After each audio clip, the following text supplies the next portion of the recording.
përshëndetje të gjithëve që keni ardhur sot të ditë të shënuar. Falenderoj nga dhe parë bashkinë e cila ka marrë përsipër ta bëjë një organizimin e kësaj dite. E di se është pak e thjeshtë kjo ceremoni krahasim ato të tjera,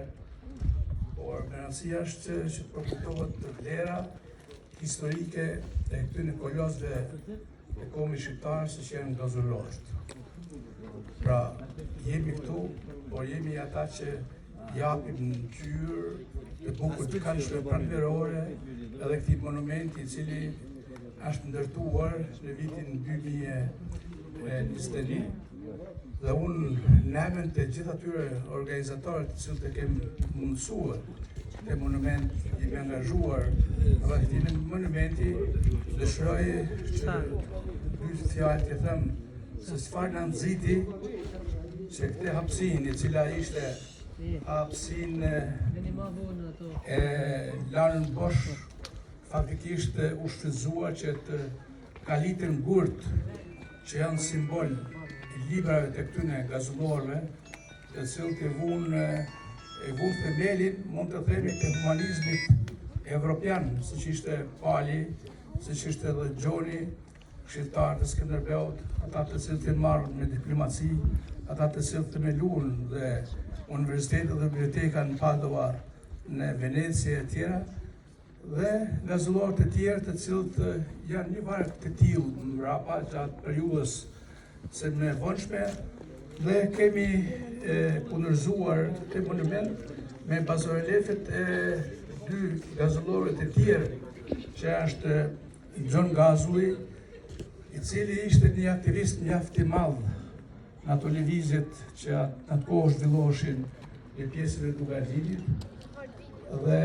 njerëzisht ishte i pakuptuar mirë ose i keq kuptuar nga qeveria e asaj kohe e Zogut, mbretit Zog, dhe për fat keq ai psoi tragjikisht duke u varur te ura, e themi në ura Druve në Shkodër, pra në vitin 1927. Pastaj kemi edhe figurën tjetër e cila letëja duhet na nxit, jo vetëm ne, por edhe botën akademike, kemi Dom Nikol Gazullin, i cili edhe për fat të keq e psoi fatin e të vllaut e tij që ishte pak më i mosh, pak më i vjetër, dhe që të dytë ishin njerëz të shkolluar jashtë, pra kishin kryer studimet në Rom dhe pastaj kishin vazhduar në Vjenë, pastaj ishin kthyer në vendlindje e cila ishte një vend i shkëtir, një vend i shkëtum, dhe nga ato, po themi holle që ishin evropiane, ku ata ishin shkolluar, u kthyen të male të shkreta me njerëz të cilët nuk dishin shkrimlexim, me njerëz të cilët s'kishin ideale. Dhe këta ishin persona të cilët i frymëzuan popullatën që të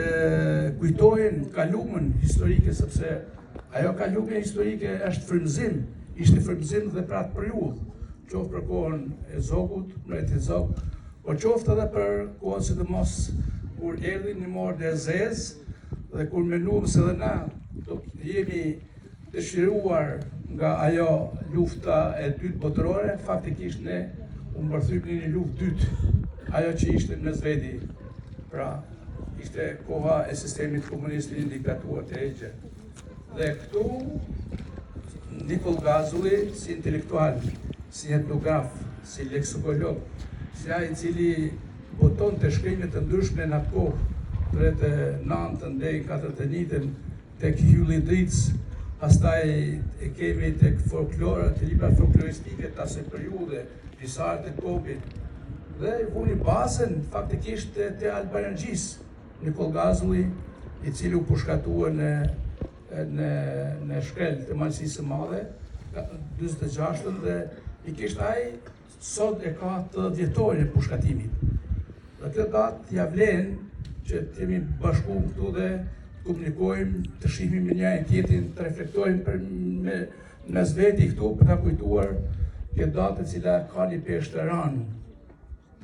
një peshë të madhe historike për këtë kombin, jo vetëm këtu për Dajqin. Dhe Nikol Gazulli pra metet në kujtesën edhe të studiuzëve të mëdhej, sepse edhe fjalori 54-ës bazohet në fjalët e tij që i kishte mbledhur nëpër Marsina.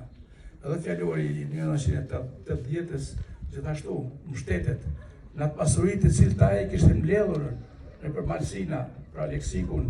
dokën, zakonet e tjera, dhe që u vu baza e etnografisë shqiptare. Dhe lirisht ai mund të quhet baba i etnografisë shqiptare. Dhe një njeri i tillë, pra përfundoi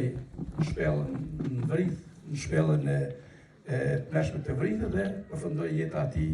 i pushkatuar në Shkodër me 23 mars 1926.